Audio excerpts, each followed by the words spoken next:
श्री गुलाम अली जी, श्री गुलाम अली जी। शुक्रिया deputy chairman sir. मैं आज इस मौजूद ईवान में बिल 2025 अमेंडमेंट हमायत में खड़ा हुआ। मैं सिर्फ एक बिल की हमायत में नहीं बल्कि एक कदीम अमानत को दोबारा इसकी असल रूह के साथ जिंदा करने की कोशिश के साथ दे रहा हूं। वक्फ इस्लाम में सिर्फ एक कानूनी रिफॉर्म नहीं है बल्कि एक स्पिरिचुअल माहदा है अल्लाह से और इसके बंदों की भलाई के लिए। कुरान में 4 पारे में लन तनालुल बिर्रा हत्ता तुनफिकू मिम्मा तुहिब्बून, तुम नेकी के बुलंद दर्जे को नहीं पा सकते जब तक अपनी पसंदीदा चीजों में से खर्च ना करोगे। यही वो रूह है जिस पर वक़्फ़ कायम होता है। जब ये रूह ज़वाल का शिकार हो जाए, जब वक़्फ़ अल्लाह के लिए किया जाए लेकिन फायदा किसी सियासी खानदान को पहुंचे, जब कम्युनिटी की अमानतें किसी पार्टी की नजर हो जाएं, तो वक़्फ़ बिल में रिफॉर्म एक फर्ज हो जाता है। यहां हजरत उमर रजी अल्लाह ताला अन्हु के दौर से वक़्फ़ की शुरुआत हुई है। सब लोगों ने डेटा बोला है, मैं ज्यादा डिटेल में नहीं जाऊंगा। यहां मदीना में Ruma which was bought and dedicated by Usman ibn Affan for public use. Prophet मोहम्मद सल्लल्लाहु अलैहि वसल्लम की हदीस है और फेमस हदीस है, when a man dies his days come to an end except for 3 things: charity मतलब तालाब बनाना, सराय, कुआं, बेनिफिशियल नॉलेज जिस इल्म से यूनिवर्स को पढ़ा जाए और कुदरत की नियामतों को अंडरस्टैंड करके इंसान के लिए, जानवर के लिए इस्तेमाल किया जाए, उस बेनिफिशियल नॉलेज को हासिल करना। और अच्छे बच्चे अगर हों, हु प्रेज फॉर हिम, ये सही मुस्लिम की हदीस है। लेकिन हमारे अगर दौर देखा जाए, हमने इसको कहां ले लिया। बहुत सारे बिल मॉडर्न इंडिया में, सल्तनत उस्मानिया में बहुत सारे रिफॉर्म आए। मैं ज्यादा देर नहीं जाऊंगा, मैं ज्यादा डिटेल में नहीं जाना चाहता। लेकिन वक़्फ़ जो है, वक़्फ़ एक बीमार जानवर की तरह, वो बीमार जानवर जिसकी जेब में लिटिगेशन लड़ने के लिए पैसा नहीं है, जिस वक़्फ़ में मुलाजमों के लिए तनख्वाह नहीं है। डिप्टी चेयरमैन सर, मैं असम में गया, वहां कहते हैं बहुत ज्यादा पॉपुलेशन है मुसलमानों की। कौन रहे सत्ता में वहां 11 मुलाजिम तनख्वाह किससे लेते हैं? सरकार से। दफ्तर का है, वक़्फ़ हुकाम का, रेंटेड बिल्डिंग पे बड़ी बड़ी बातें करते हैं। हमने वक़्फ़ में इतने बिल लाए, हमने बढ़िया वाला लाया, हमने वो लाया, हमने फलाना लाया। लेकिन ये सब चीजें ये बेकार की चीजें हैं। मैं ज्यादा डिटेल में नहीं जा रहा हूं। मैं खुशकिस्मती से जेपीसी का मेंबर था। वहां जब मैंने सुना, अपोजिशन को सुना, सत्ता पक्ष के मेंबर्स को सुना, स्टेक होल्डर को सुना, अब बहुत सारे मेंबर, हॉनरेबल मेंबर बोले कि फलां को नहीं सुना, फलां को नहीं, जजेस को सुना, वहां उलमा को सुना, जमीयत उलमा को सुना, स्टेट के बोर्ड्स को सुना, मौलवी को सुना, इमाम की उन ऑर्गेनाइजेशन को सुना, साउथ में चक्कर लगाया, नॉर्थ ईस्ट में लगाया, हर जगह चक्कर लगाया। कश्मीर से भी हुर्रियत जमीयत उलमा की जो एक तंजीम है, उन्होंने भी आके कहा कि हम कॉन्स्टिट्यूशन ऑफ इंडिया पे बिलीव करते हैं, लेकिन साथ में मुसलमानों की बात नहीं करी। उन्होंने भी क्या कहा, सियासी भाषण करा। हमने बोला 44 अमेंडमेंट्स हैं, अरे क्लास बाई क्लास डिस्कस करिए, लेकिन कोई बात नहीं करी। हमारे मेंबर बड़ा गुस्सा कर रहे थे, इधर बहुत गुस्सा कर रहे थे। क्यों गुस्सा कर रहे थे भाई? आप जेपीसी में आपने चेयरमैन को, स्पीकर साहब को कितनी बार जाके अपील करी कि जनाब हमने जाना है। जनाब कमेटी के चेयरमैन ज्यादा देर लगाते हैं। अरे आपने हल्ला गुल्ला करा, वहां आपने अनपार्लियामेंट्री लैंग्वेज यूज करी, आपने बिल्कुल वहां मुसलमान की बात नहीं रखी। आप मुसलमानों के मसीहा बनते हैं, क्यों बनते हैं मुझे नहीं मालूम। जहां आपको खतरा है कि मुसलमान हमें वोट देना छोड़ देगा, मुझे लगता है कि आपको ये बात, क्योंकि आपने यही बातें करी हैं। मैं देश के वजीर आजम को, देश के वजीर दाखिला को मैं मुबारकबाद दूंगा कि जिन्होंने एक बीमार जानवर 1995 का बिल, जो 1995 का एक्ट है, जो मुस्लिम की अमलाक को जहां बाढ़ ने खेत को खा दिया। डिप्टी चेयरमैन सर, बाढ़ ने खेत को खाया। बड़े अफसोस से कहना पड़ता है। मैं देश के वजीर आजम से कहूंगा कि 70 साल में जो इन्होंने वक्फ अमलाक को लूटा है, एक सीबीआई इंक्वायरी होना चाहिए। सीबीआई इंक्वायरी होगा, बात का पता चलेगा कि मुसलमान के हित में कौन है, असल में कौन है और नकल में कौन है। ये सारी चीजें अब बारी यहां आ गई है, मुसलमानों को डराते हैं अब। अरे जुड़ने दीजिए मेन स्ट्रीम से। अभी हमारे ऑनरेबल मेंबर कह रहे थे, बड़े सीनियर, मैं इज्जत करता हूं, मैं इज्जत की नजर से उनको सलाम करता हूं, हमेशा मिलते हैं, लेकिन जब हमारे एक फाजल दोस्त बोल रहे थे कि मुसलमानों को माफिया से जोड़ा, मुसलमानों को डॉन से जोड़ा, मुसलमानों को बैकवर्डनेस से जोड़ा, मुसलमानों को अनपढ़ता से जोड़ा, मुसलमानों को अब तो 90 के बाद टेररिस्ट से जोड़ रहे हैं। कौन था 70 साल सत्ता में? अरे मेरी बात सुनिए, आपने भारत को तोड़ा। आपने भारत को इसलिए तोड़ा कि आपके जहन में, आपके डीएनए में मुसलमान के लिए मोहब्बत कहां से आ गई? कहां से अगर होती तो आप उस वक्त मुल्क को नहीं बांटते, आप नहीं बांटते। अभी आपने बाद में उनको स्टीरियोटाइप, उनको डराया, उनको मेन स्ट्रीम से डिरेल करा, उनको देश के उनके सेक्रीफाइसेस थे देश की आजादी के लिए, लेकिन उनको चौक चौराहे में उनकी डिस्कशन को बंद किया। आपने किया सारा, आप ही हिसाब देंगे। आज दुनिया आप मैं में है, आज दुनिया हम में है। भारतीय जनता पार्टी हम में आ चुकी है। जरा मैं और हम में फर्क है, 1000 साल लगता है। आप सफर करिएगा।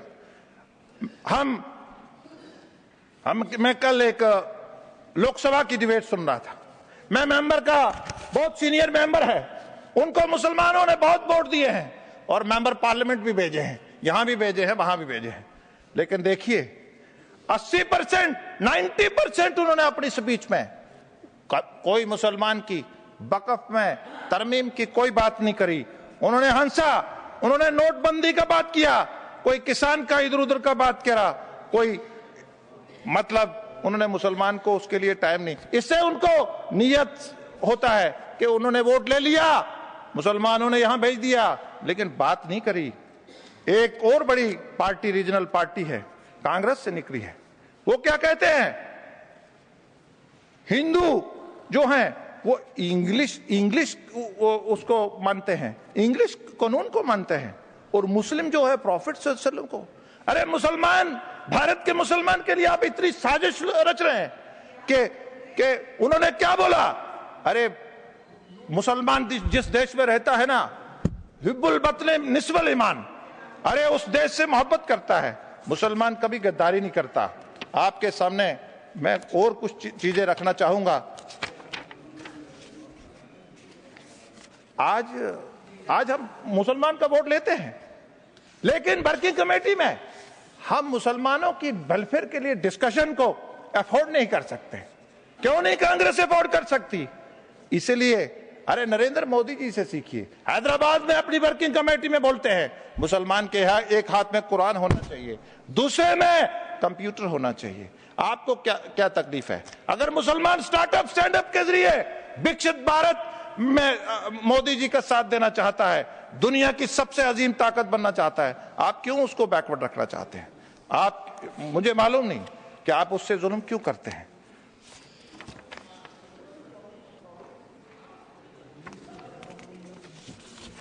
मुझे मालूम है आपको मेरी बातें अच्छी नहीं लगेंगी, मैं जानता हूं, क्योंकि आप मैं में रहते हैं, हम में आएंगे तो मेरी बातें समझ आएंगी। एक मेरे दोस्त सुबह बोल रहे थे, अरे आप कांग्रेस से हैं, बड़े इंटेलेक्चुअल हैं, गुस्सा करते हैं, लेकिन सुनिए क्या बोलते हैं कि परसेप्शन में कहां है, परसेप्शन नैरेटिव में कहां है, पर्सनल लॉ के साथ, प्रैक्टिस में कहां है, बीएनएस के साथ। प्रैक्टिस में कहां है? बीएनएस के साथ। और बोर्ड के लिए क्या बोलते हैं? हम यूसीसी के लिए तैयार हैं। अरे 3 कांग्रेस को डिसाइड करना पड़ेगा कि आपका मेंबर कहता है सब बोर्ड को बराबर कर दो, इसका मतलब यूसीसी। अरे नैरेटिव आप कहते हैं हम मुसलमानों का पर्सनल लॉ है, आप वहां भी खड़े हैं। प्रैक्टिस में आप बीएनएस को एंजॉय करते हैं। आप पे थेफ्ट पे, चोरी पे हाथ नहीं कटते हैं। मुस्लिम पर्सनल लॉ लगाएंगे तो थेफ्ट पे हाथ कटेंगे, अडल्ट्री पे 100 कोड़े बरसे जाएंगे। और अगर आप शादीशुदा है, अरे एंजॉय करते हो बीएनएस, और बात करते हैं किसकी? जनाब पर्सनल लॉ होना चाहिए। अरे अडल्ट्री, शादीशुदा अगर अडल्ट्री करेगा ना तो चौक में पत्थर से मारते हैं। अभी हमारे आपने तीनों बातें कही, रिकॉर्ड में है, मैं कोई अपनी उसमें नहीं कह रहा हूं, आप रिकॉर्ड चेक कर लीजिए। अभी केरला की बात हुई, केरला के लिए कांग्रेस और टीएमसी दोनों कह रहे हैं कि जिनके पास वो प्रॉपर्टी है हम दे देंगे। अरे 1995 एक्ट के तहत देंगे, जब 225 एक्ट के तहत देंगे। आप सदन को बताइए, आप कैसे उस प्रॉपर्टी को दे सकते हैं? एक शख्स बोल रहे थे, एक हमारे आने वाले एमएलए बोल रहे थे, वो क्या बोलते हैं? कहते एंटी फेडरल है।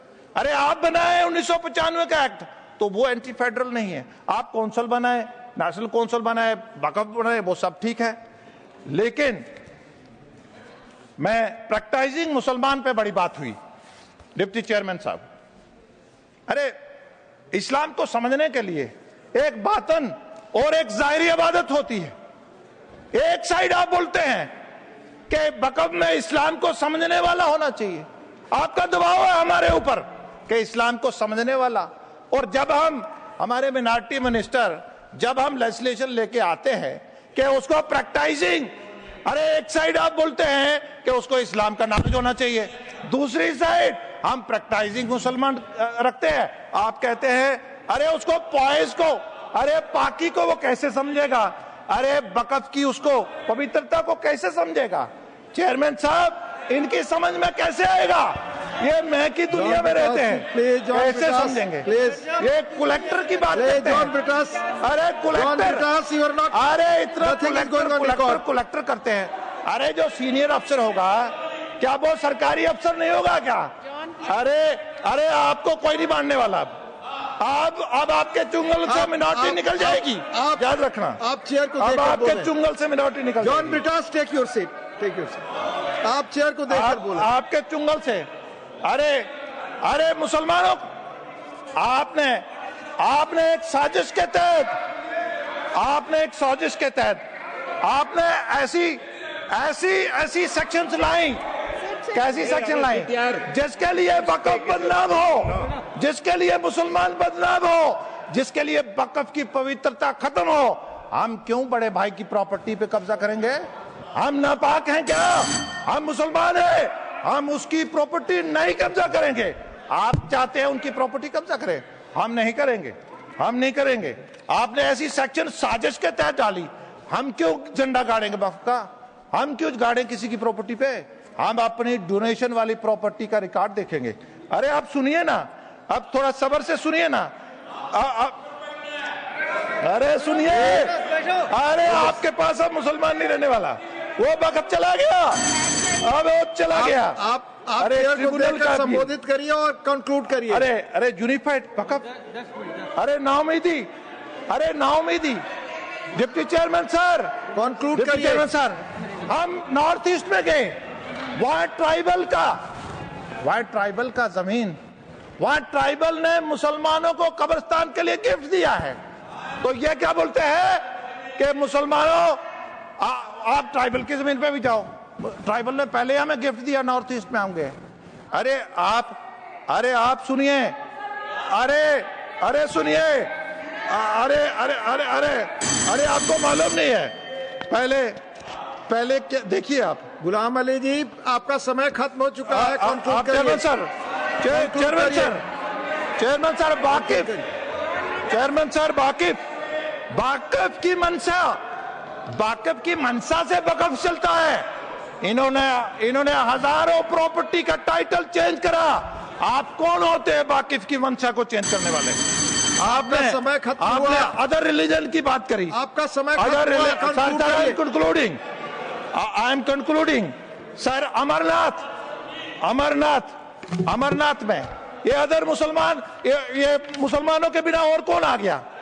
अरे सुनिए, अरे section 4(3) does not mention that distinguished person in the field of administration, legal affair or financial matter have to be necessarily। सुनिए, श्री अमरनाथ में हैंसन, ओ सुनिए, अरे बोध गया में सुनिए, this act provide for the formation of. अरे मेरी बात सुनिए, बोध गया में क्या बाकी लोग नहीं है क्या? बाकी लोग नहीं है क्या? अरे कंक्लूड करिए गुलाम अली जी। मुस्लिम के बाद बात कर रहे हैं, नाराज हो रहा है। आपने वैष्णो देवी, कंक्लूड करिए sir. I am concluding. Vaishno Devi पे जब हमने वैष्णो देवी में जब रिफॉर्म लाए, वहां के हमारे साधु समाज ने बहुत रेजिस्टेंस करी। डिप्टी चेयरमैन सर, आज वहां बोर्ड बना, श्राइन बोर्ड बना, आज वहां यूनिवर्सिटी बनी, आज वहां सुविधा है, आज वहां कैंसर अस्पताल बना। लेकिन 70 साल में आपका हिसाब हम सीबीआई के जरिए लेंगे। आपने लूटी है प्रॉपर्टी, हम लेंगे सर। इन्होंने मासूम, ये मुसलमानों का मसीहा बनते हैं। पिछले 30 सालों में 40,000 से ज्यादा मासूम इन्होंने कब्रिस्तानों में सुला दिए। आज इनको धन्यवाद। आज इनको कंक्लूड करिए सर। गुलाम अली जी, कंक्लूड करिए। Sir I am concluding. हमारे यहाँ बोलते हैं, अरे बीजेपी ने एमपी नहीं बनाया, बीजेपी एमएलए को टिकट नहीं देता। अरे आप 70 साल सत्ता में रहे, आप बताइए स्टेट वाइज चपरासी कितने मुसलमान बनाए? आपने स्टेट कैडर के कितने मुसलमान बनाए? आपने कितने IAS अफसर मुसलमान बनाए? अरे बात सुनिए ना, अरे फेलोशिप की बात करते हैं, अरे बजट कम हो गया इसकी बात करते हैं। आप मुसलमान के विरोधी हैं। मैं कंक्लूड करूंगा, मैं कंक्लूड करूंगा कि सर आज जरूरत है कि हम इस बिल की हमायत करें ताकि वक्फ दोबारा कम्युनिटी की रूहानी और माशी ताकत बने, ताकि वो मसाजिद, वो मदारस, वो कब्रिस्तान, वो खस्ता हाल शिकार जो प्रॉपर्टीज है, इन्हें दोबारा सुनवारा जा सके। धन्यवाद। शेर से कंक्लूड कर रहा हूं सर। धन्यवाद। परों को खोल, जमाना उड़ान देखता है। परों को खोल, जमाना उड़ान देखता है। जमीन पे बैठ के क्या आसमान देखता है। शुक्रिया, जय हिंद। धन्यवाद।